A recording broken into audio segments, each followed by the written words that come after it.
The air in the Silver Meridian was thick with the scent of money and ambition, a fragrance of aged leather, expensive perfume, and seared scallops. For 22-year-old Lucia Vargas, it mostly smelled like exhaustion. Each clink of silverware on porcelain was a tick of the clock counting down to the end of her double shift. Then he sat in her section, Victor Thornton, a man whose face was plastered on every business magazine, a titan of technology whose net worth could solve world hunger. As she refilled his water, he slid a worn leather-bound portfolio across the mahogany table to his investors, revealing the schematic that started it all. And in that moment, Lucia's world stopped. Because in the bottom right corner, in a familiar, elegant cursive, was a signature she hadn't seen in 10 years, the signature of a ghost. The Silver Meridian wasn't just a restaurant, it was a theater. Every night, the city's most powerful players performed their ritual of dominance and celebration on its dimly lit stage. Lucia Vargas was part of the invisible crew, a ghost in a crisp black uniform, trained to be present but unseen, to anticipate a need before it was spoken. Her movements were economical, honed by 2 years of balancing trays heavy with Chateaubriand and plates of meticulously arranged truffle risotto. Tonight her section was graced by Victor Thornton. He wasn't just wealthy, he was a force of nature, a man who had single-handedly revolutionized the energy sector with his company, Thornton Dynamics, and its proprietary Thornton Fusion core technology. He had the kind of casual arrogance that came from never having been told no and meaning it. His voice cut through the restaurant's polite hum, sharp and decisive, as he ordered for the entire table of 3 sycophantic investors. "We'll start with the oysters Rockefeller and bring a bottle of the Chateau Margaux, the real one, not the cellar backup," he'd commanded, not looking at Lucia, but at a point somewhere over her shoulder. Lucia simply nodded, her face a mask of professional neutrality. "Of course, sir." Inside, a familiar, bitter cocktail of resentment and fatigue churned. She should have been designing quantum processes right now, not serving them. 2 years ago, she'd been a top student at MIT on a full scholarship, one of the few undocumented students to achieve such an honor. Her future, a brilliant ascending trajectory. Then the phone call came. Her mother, Rosa, had collapsed, a rare degenerative neurological disorder. The scholarship covered tuition, not the mountain of medical bills and the cost of round-the-clock care. So Lucia had dropped out, trading a world of theoretical physics for the tangible reality of rent payments and prescription costs. She moved back home, took the best-paying job she could find without documentation complications, and watched her dreams recede in the rearview mirror. Her life was now a loop. The pre-dawn quiet of her small apartment, checking on her sleeping mother, the long bus ride to the restaurant, the exhausting dance of service, the late-night ride home and the quiet hours studying her father's old textbooks, trying to keep the fire in her mind from flickering out. Her father, Diego Vargas, the gaping hole in her life. He was a brilliant physicist, a man who saw the universe in patterns and equations. He had fled their home country of Colombia with his family when Lucia was 6, seeking safety and opportunity in America. He used to fill napkins with designs for perpetual motion machines and explain stellar nuclear synthesis to her as a bedtime story. 10 years ago, when she was 12, he had simply vanished. One day he was there excitedly telling her he was on the verge of a breakthrough, a new way to harness plasma energy that would change everything. The next he was gone. The police found his car abandoned near the cliffs by the old lighthouse. A note was found, but it was vague, speaking of failure and pressure.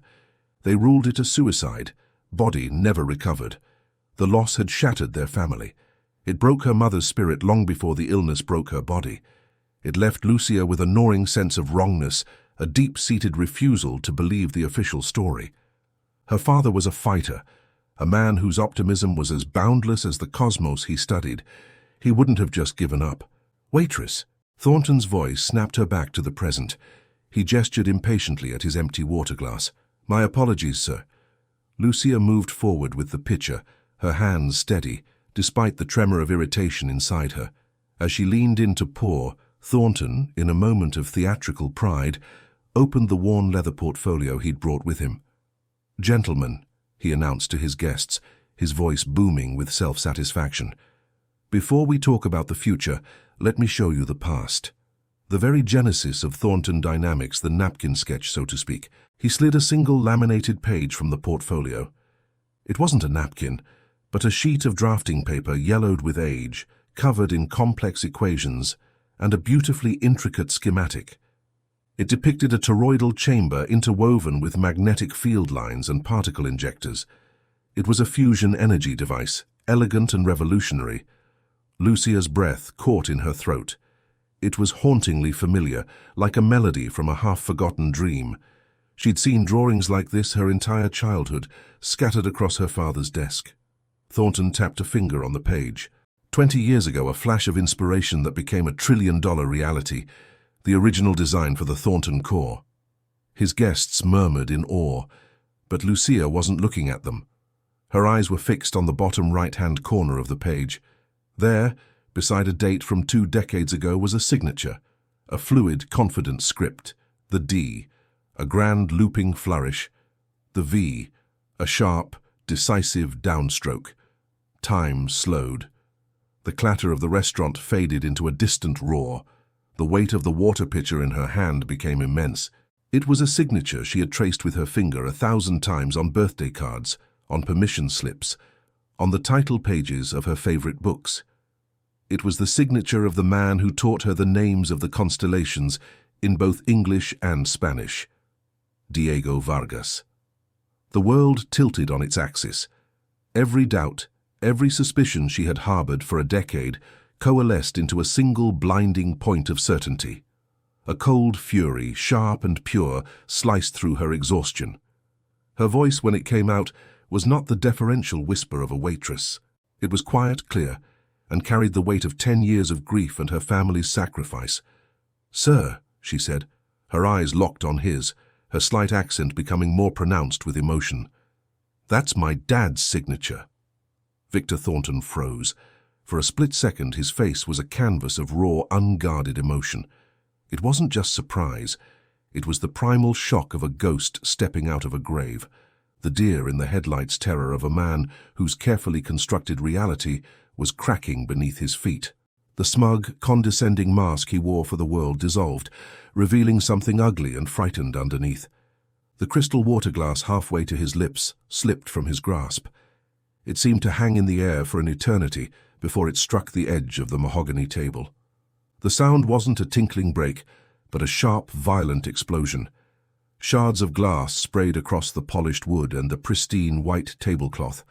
Water pooled around the base of the broken stem, seeping into the corner of the precious schematic. What did you just say?" Thornton stammered, his voice a hoarse whisper. His eyes, wide and panicked, darted from Lucia to the signature on the page, then back again. The 3 investors stared, bewildered, their forks hovering mid-air. The sudden violence of the dropped glass had shattered the restaurant's placid atmosphere. Heads were turning at nearby tables. Mr. Fontaine, the restaurant's impeccably dressed and perpetually anxious manager, was already gliding towards them, his face a mask of polite concern. Lucia didn't flinch. The cold certainty that had taken root in her chest held her steady. She pointed a trembling but determined finger at the page. "That signature, Vargas. That's Diego Vargas. He was my father." Thornton's shock was rapidly being replaced by a frantic, cornered animal fury. He snatched the schematic away from the spreading puddle of water, frantically dabbing at it with a linen napkin. "That's preposterous," he boomed, his voice regaining its force, but now edged with a brittle, defensive anger. "Security, get this delusional girl out of here." "I'm not delusional," Lucia said, her voice rising to match his, cutting through the murmurs of the other patrons. "I know his signature, I know his work. Those are his equations. He called his design project Phoenix. He told me about it." The name hit Thornton like a physical blow. His face went pale, a sickly, chalky white beneath his expensive tan. Project Phoenix. It was a name he hadn't heard spoken aloud in 20 years. A name buried deep in the foundations of his empire. A ghost he thought he had exorcised forever. Mr. Fontaine arrived at the table. His smile stretched painfully thin. "Mr. Thornton, is there a problem?" "Ma'am, please, you're disturbing our guests." "This waitress is harassing me and my guests with outlandish fantasies," Thornton snarled, shoving the schematic back into his portfolio and snapping it shut. He stood up, towering over Lucia, using his physical presence to intimidate her. "She's clearly unstable. I want her fired now." "Sir, I can assure you," Fontaine began, turning to Lucia with pleading eyes. But Lucia wouldn't be silenced. 10 years of unanswered questions, of a grief she was told to accept without proof, were boiling over. "He's lying," she said, her voice ringing with conviction. She looked past Thornton, at the stunned faces of his investors. "That technology, the Thornton core, it was my father's. He disappeared 10 years ago. This man built his fortune on a stolen idea and a lie."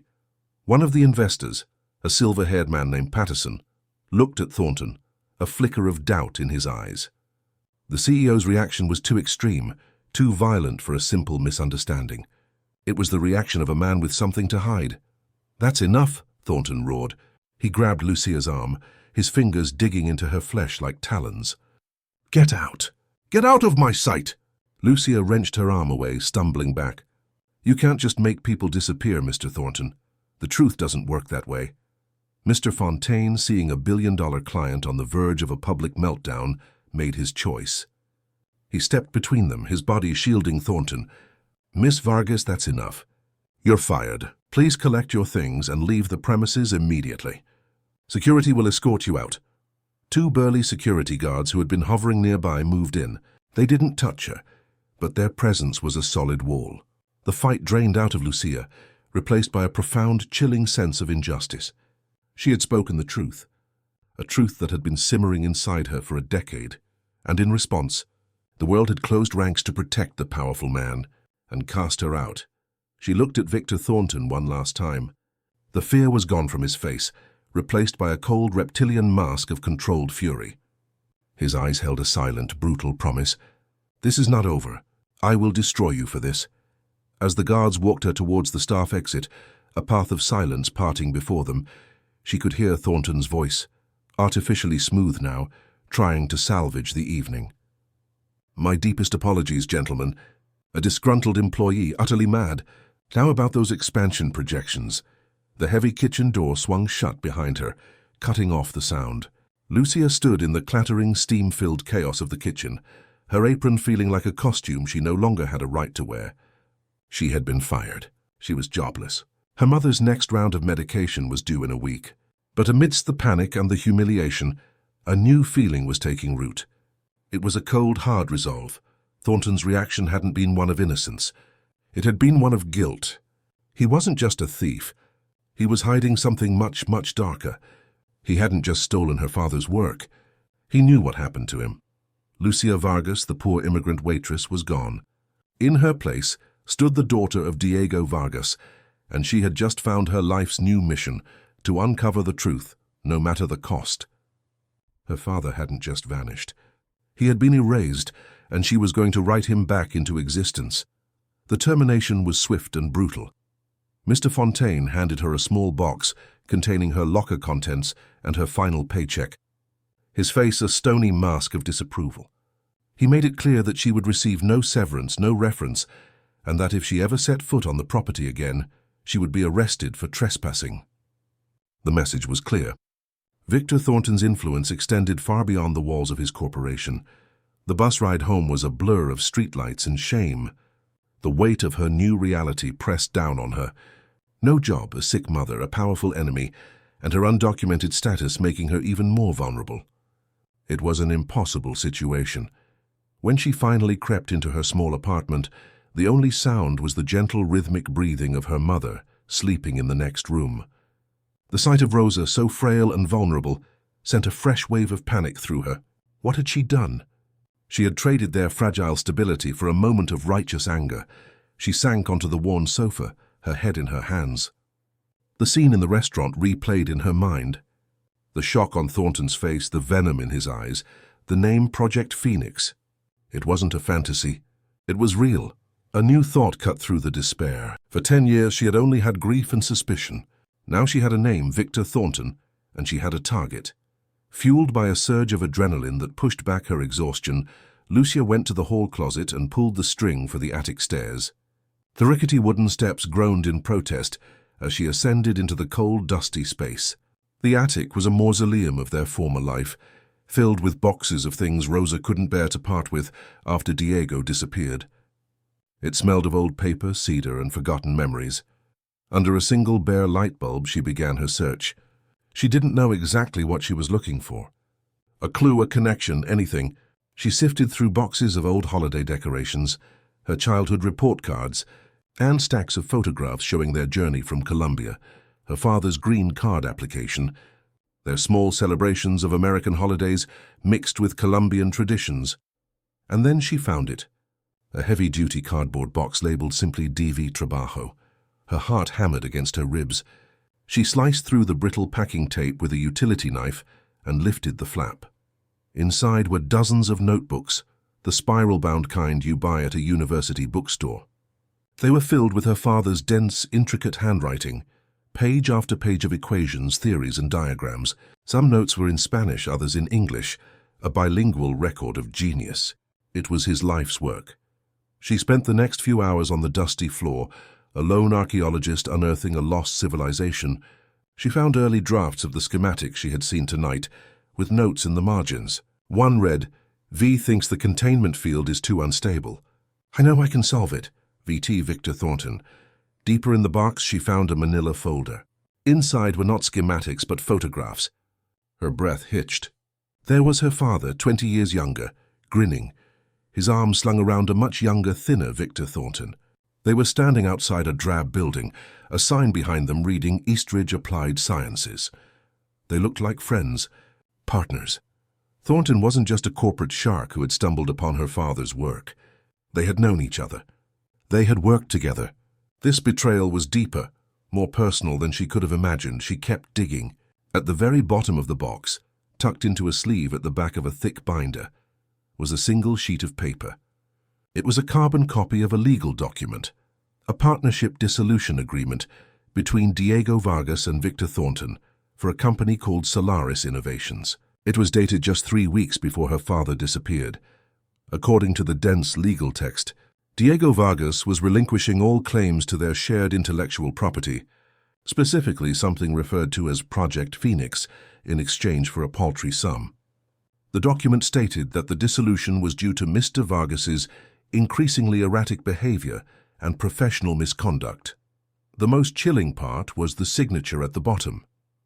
It was her father's name, but the signature was wrong. It was a crude, clumsy forgery. The elegant looping D was cramped.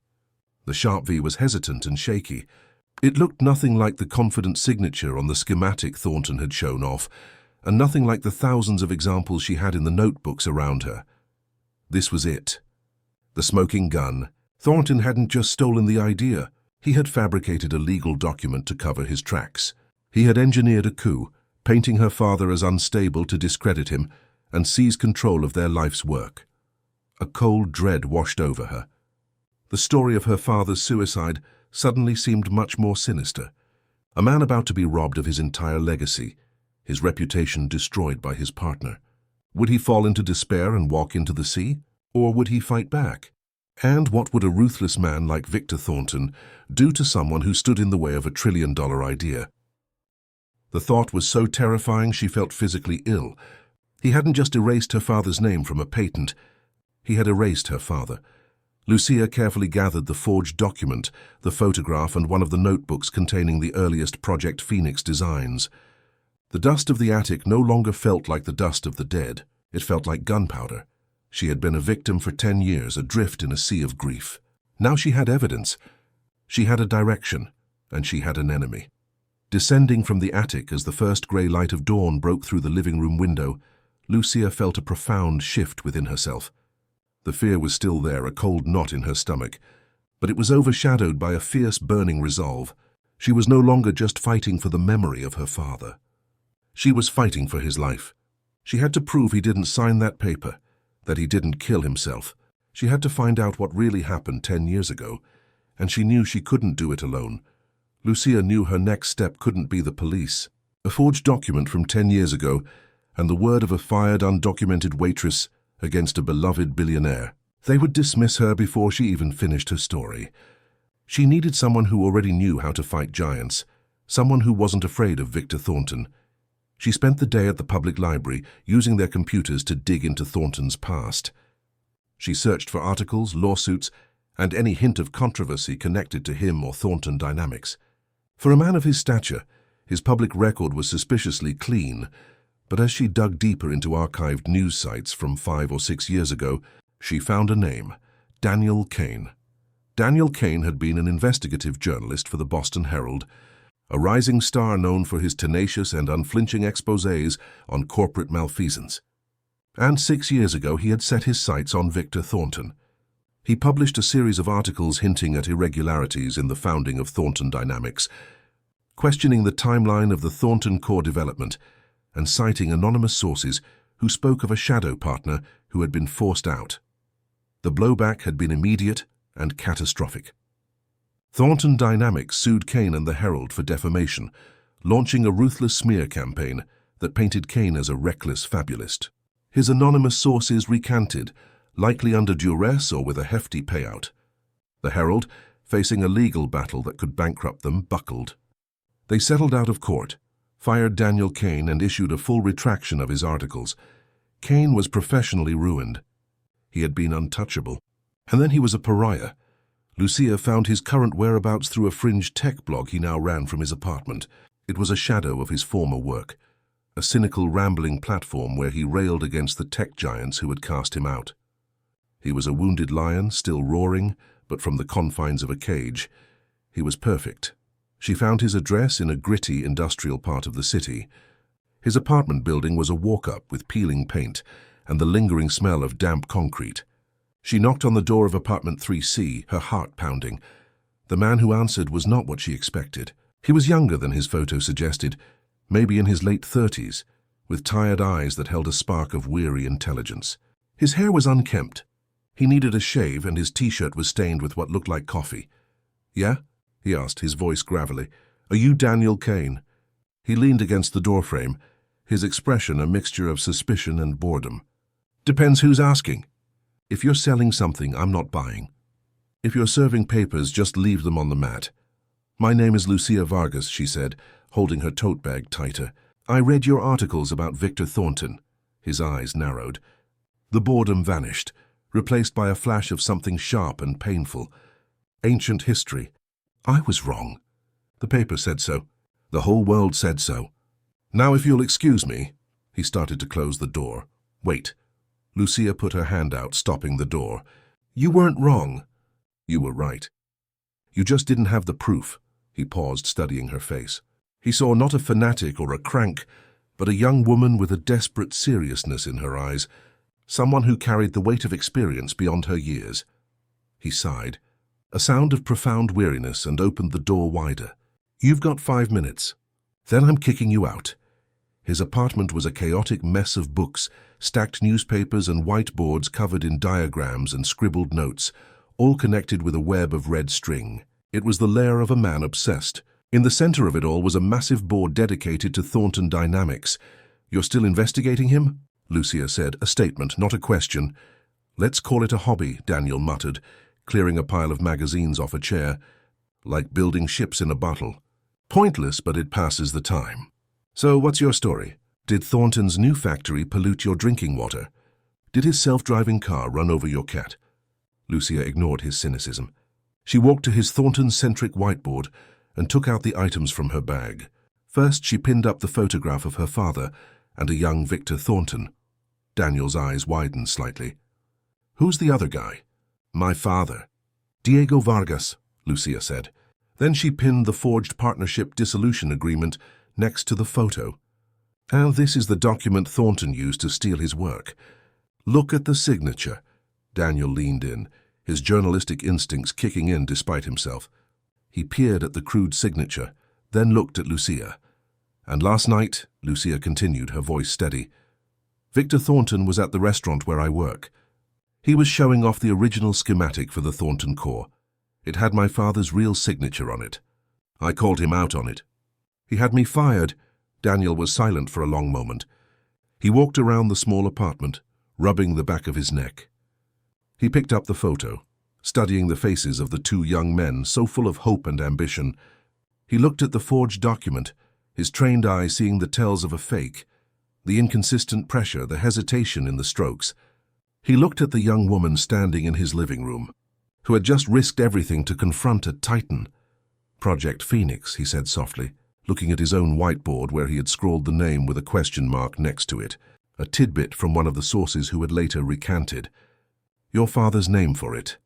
"Yes," Lucia whispered. Daniel finally looked at her, and for the first time the cynicism in his eyes was gone, replaced by the ghost of the crusading reporter he used to be. The fire wasn't out. It had just been banked, waiting for fuel. "Kid," he said, his voice rough with emotion, "do you have any idea what you've stumbled into? This isn't just about stolen credit. A man like Thornton doesn't build a trillion-dollar empire and leave loose ends. If your father didn't sign that paper, and then he conveniently disappears—" "I know," Lucia said, her voice trembling slightly. "I think he's alive. I think Thornton hid him somewhere. I don't believe he's dead." Daniel stared at her, then at his board, at the web of lies and power he had been trying to untangle for 6 years. He had been missing the key, the human element, the victim, the proof. And now she was standing in his apartment. This wasn't just a story anymore. It was a chance at redemption. His own. And Diego Vargas's. "Okay, Lucia Vargas," he said, a slow, dangerous smile spreading across his face. "You've got my attention. Let's go hunting."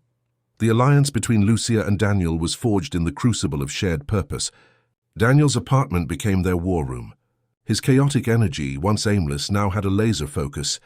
He resurrected old contacts, dusted off interviewing techniques, and pored over the evidence Lucia had brought with a hunger he hadn't felt in years.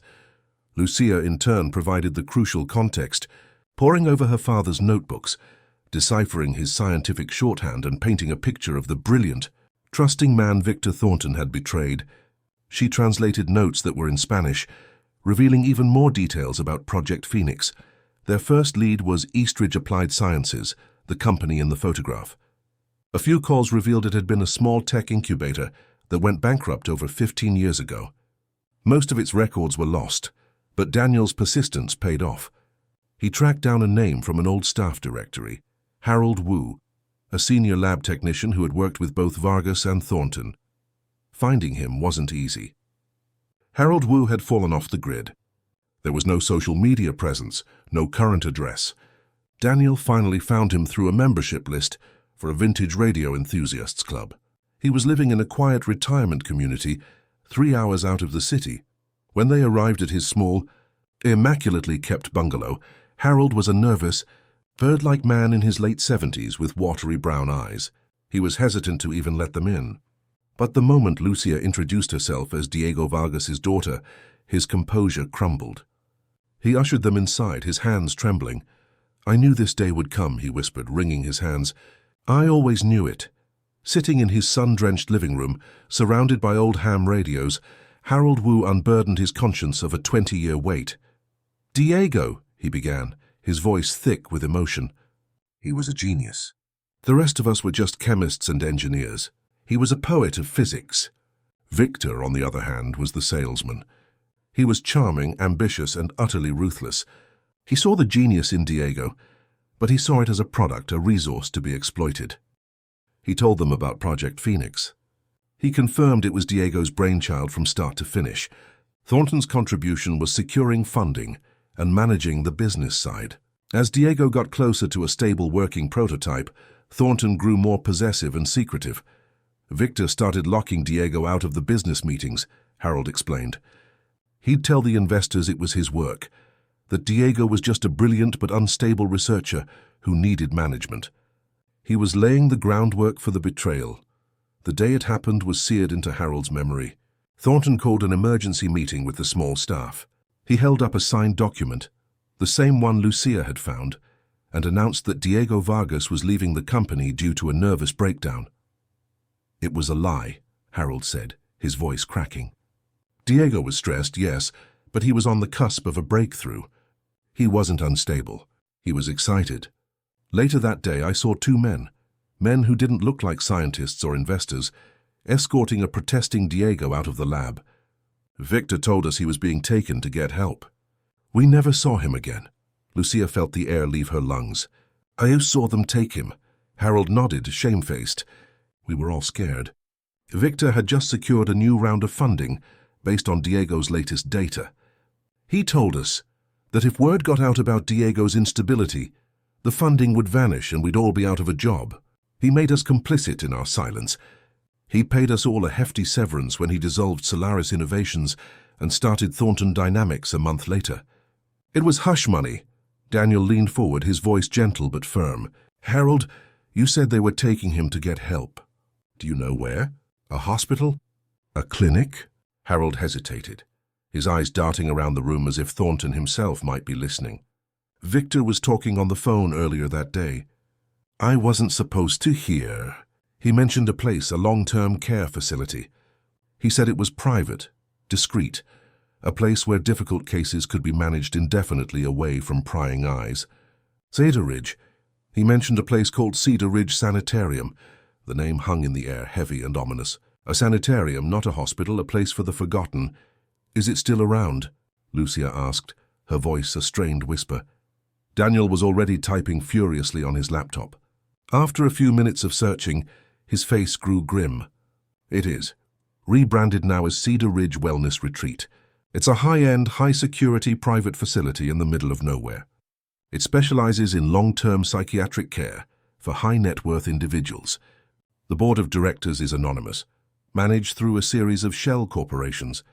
But I'd bet my life savings that Victor Thornton is pulling the strings. Lucia stood up, a storm of emotions raging inside her. Grief, fury, and a terrifying, fragile flicker of hope. Her father wasn't dead. He was a prisoner. For 10 years he had been locked away, silenced, while his captor built an empire on his stolen dreams. We have to get him out, she said, her voice shaking with a newfound iron-willed resolve.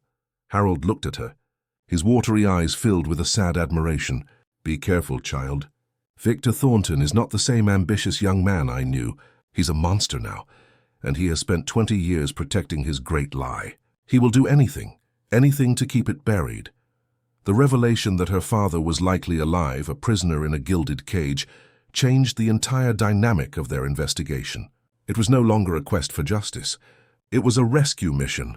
The stakes had been raised from reputation to life and liberty. Daniel Kane used his investigative skills to dig into Cedar Ridge Wellness Retreat. What he found was a fortress. It was nestled in a remote wooded valley, surrounded by state-of-the-art security, pressure plates, infrared cameras, and a private security force with military-grade training. Getting in through the front gate was impossible without a court order, which they couldn't get, without concrete proof that Diego was inside.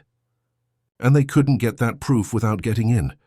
It was a perfect catch-22, designed by a man who left nothing to chance. As they brainstormed in Daniel's apartment, the pressure from Thornton began to mount. It started subtly. Lucia's application for unemployment was inexplicably denied due to a clerical error. Then Daniel's blog was hit with a series of sophisticated cyber attacks, repeatedly crashing the site. They were being watched. The intimidation escalated one evening when Lucia returned home. The lock on her apartment door was busted, the wood splintered. Inside, the place had been tossed. It wasn't a robbery. Her small TV and her mother's jewelry were untouched. But her father's boxes from the attic were rifled through, notebooks scattered across the floor. The message was clear. We know who you are.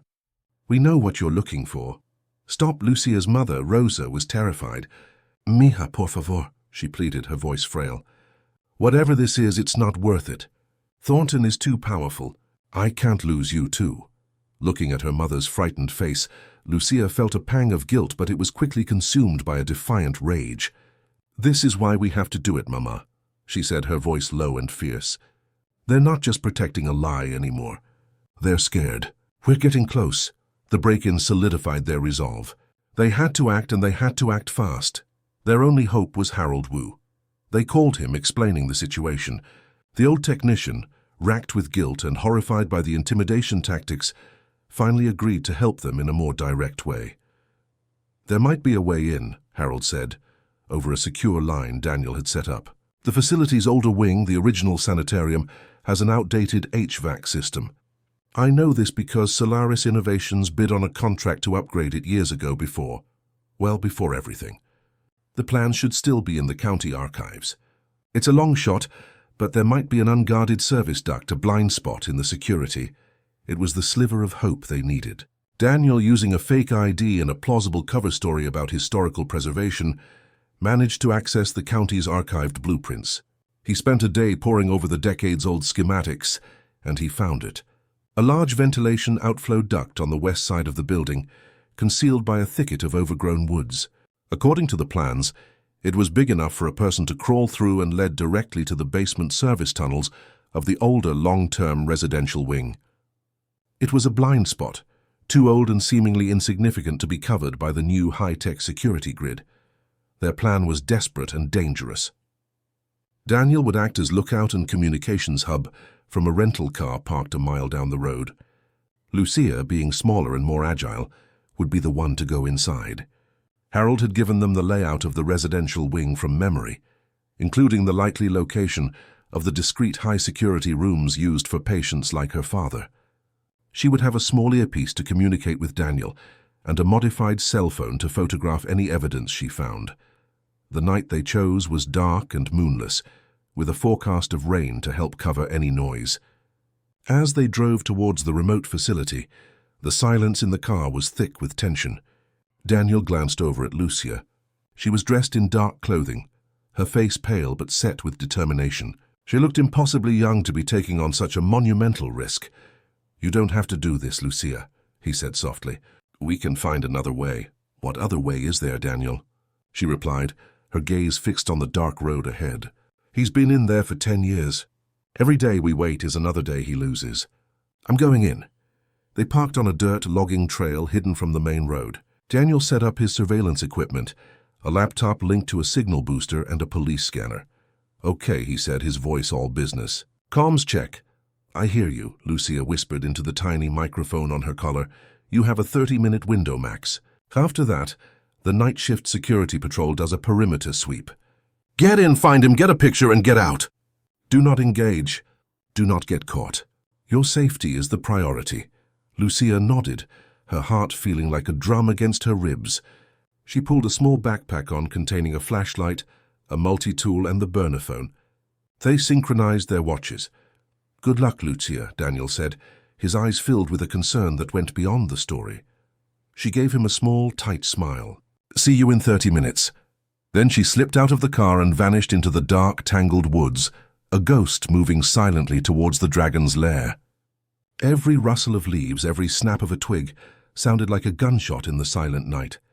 The imposing silhouette of the Cedar Ridge facility rose above the trees, a modern prison disguised as a place of healing.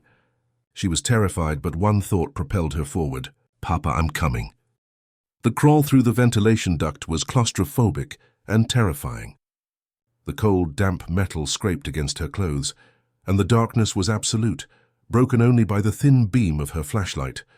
Cobwebs brushed against her face, and the air was stale with the scent of decay and disinfectant. It felt like she was crawling into a tomb. After what seemed like an eternity, she saw a grate ahead. Using her multi-tool, she carefully undid the rusted bolts and lowered herself into the silent, cavernous basement of Cedar Ridge.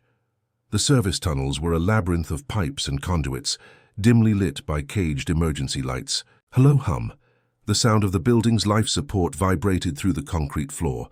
"I'm in," she whispered into her mic. "Copy that." Daniel's voice crackled in her ear. "According to the plans, you need to find maintenance stairway B. It will take you to the first floor of the West Wing. Be quiet. They have orderlies on patrol." Navigating by the faded stencils on the walls, Lucia found the stairway.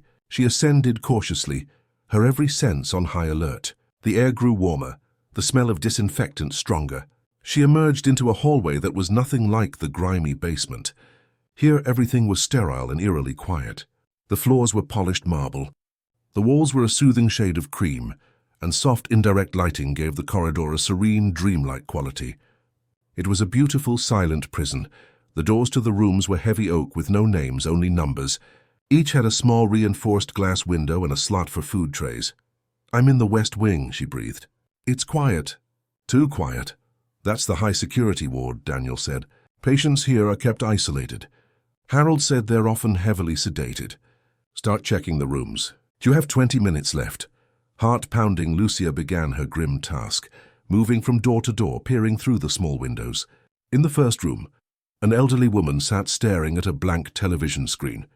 In the next, a man was sleeping fitfully, muttering in his sleep. Each room held a person lost to the world, their fortunes paying for them to be kept out of sight and out of mind. Then she reached room 217. She peered through the glass and her world stopped. The room was sparse. A bed, a small table, a chair. Sitting on the edge of the bed, his back to the door, was a man with thinning grey hair. He was gaunt, his shoulders slumped in a posture of profound defeat. He was sketching in a small notebook with a pencil, his movements slow and deliberate. Then he turned his head slightly, and Lucia saw his profile in the dim light. The face was older, thinner, etched with lines of sorrow she had never known. But it was him. The high forehead, the shape of his nose, the gentle curve of his brow. It was her father. A sob caught in her throat, and she clapped a hand over her mouth to stifle it. Tears streamed down her face. He was alive. After 10 years of believing he was dead, of mourning him, "He was here, Daniel," she whispered. Her voice choked with emotion. "I found him." "It's him." "Okay, Lucia. Okay." Daniel's voice was a steady anchor in her emotional storm. "Get the picture. You need proof." With trembling hands, she raised the phone. She had to get his face. She tapped lightly on the reinforced glass. "Papa?" The sound was barely audible, but in the profound silence of the hall, it was enough. Diego Vargas flinched. He turned slowly, his eyes clouded and unfocused, as if he were looking at her from a great distance. There was a flicker of confusion, a ghost of recognition, but it was buried under a decade of medication and isolation. "Papa." "It's me," she whispered, pressing her hand against the cold glass. "It's Lucia." "Teuika." His brow furrowed. The name seemed to stir something deep within him. He took a hesitant step towards the door, his eyes trying to pierce through the fog of his consciousness. It was in that moment, as he looked towards her, his face filled with a heartbreaking mix of confusion and longing, that she got the picture, a clear shot of his face, the proof. Suddenly, a heavy thud echoed from the end of the hallway, a metal door swinging shut. "Lucia, you have to go now." Daniel's voice was sharp in her ear. "Patrol's coming." Panic seized her. She couldn't leave him. Not again, but she knew if she were caught, they would both be lost forever. The proof on her phone would be destroyed, and she would be silenced just like him. "Te amo, papa," she whispered through the glass. "I'm coming back for you." "I promise?" She didn't know if he understood, but as she turned to flee, she saw his hand rise and press against the glass, mirroring her own. Adrenaline surged through her. She sprinted back the way she came, her footsteps echoing in the silent corridor. She scrambled down the maintenance stairs, her lungs burning, and plunged back into the dark labyrinth of the basement. She found the ventilation duct, hoisted herself up, and crawled frantically back towards the outside world. The image of her father's face burned into her mind. When she finally tumbled out of the duct back into the wet, cold woods, she was gasping for air, covered in grime and tears. She ran, stumbling through the undergrowth until she saw the welcome silhouette of Daniel's rental car. She wrenched the door open and collapsed into the passenger seat, shaking uncontrollably. "I have it," she gasped, holding up the phone like a holy relic. "I have the proof." Daniel didn't speak.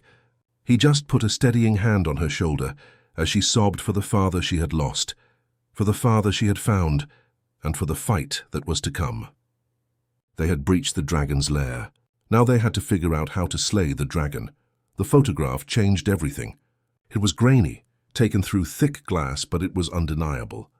The man in room 217 was Diego Vargas. Daniel Kane knew that this image, combined with Harold Wu's testimony and the forged document, was enough. He didn't just have a story. He had a bombshell that could shatter a corporate empire. He worked feverishly for the next 48 hours, locking himself in his apartment with Lucia.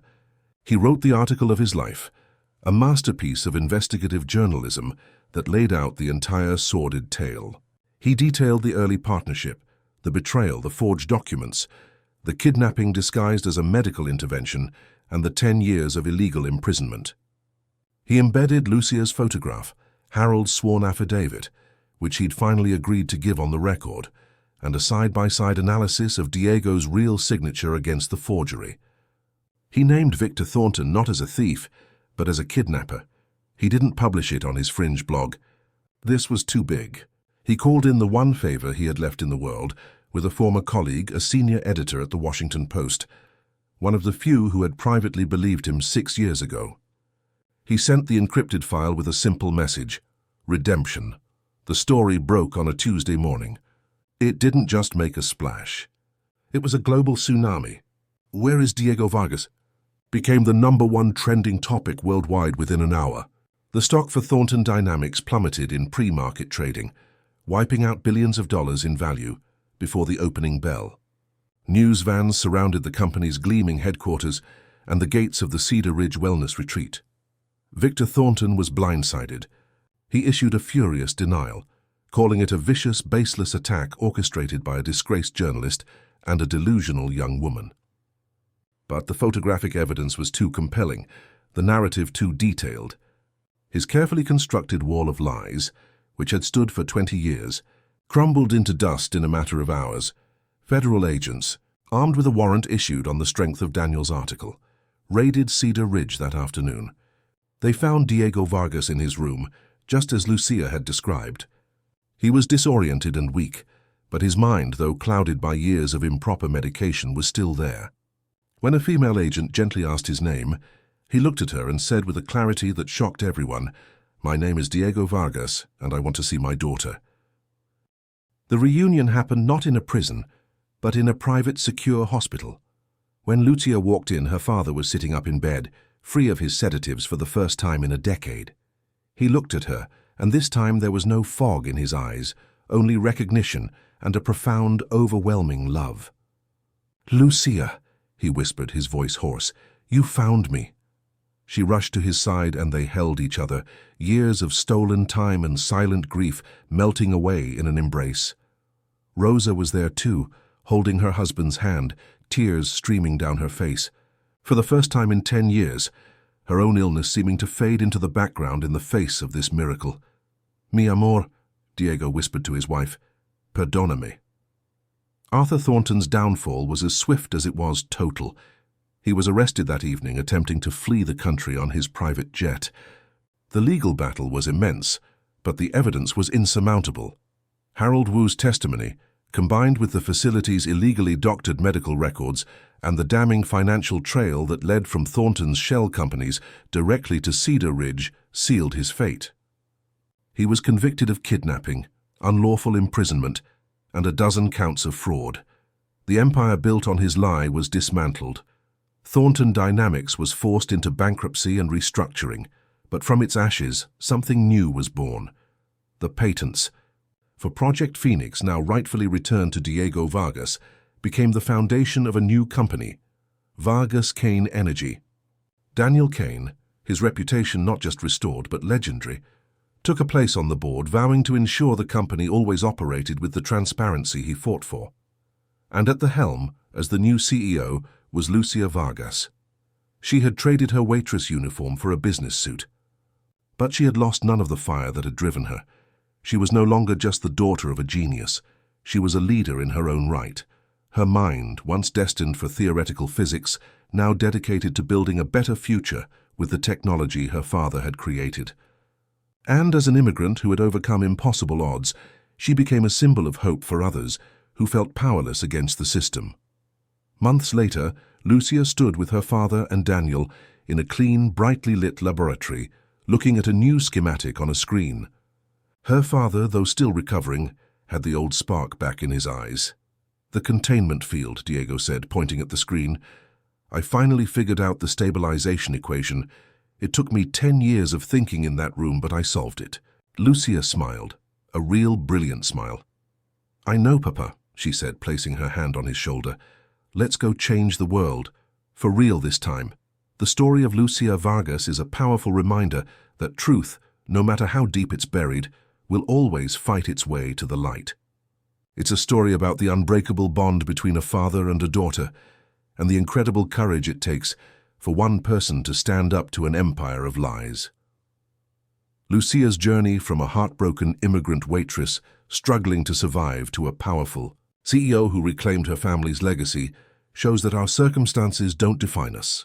Our choices do. She chose to fight, to believe, and to never give up on the ghost of the man who taught her to look at the stars in 2 languages, who crossed an ocean for a better life, who believed in the American dream.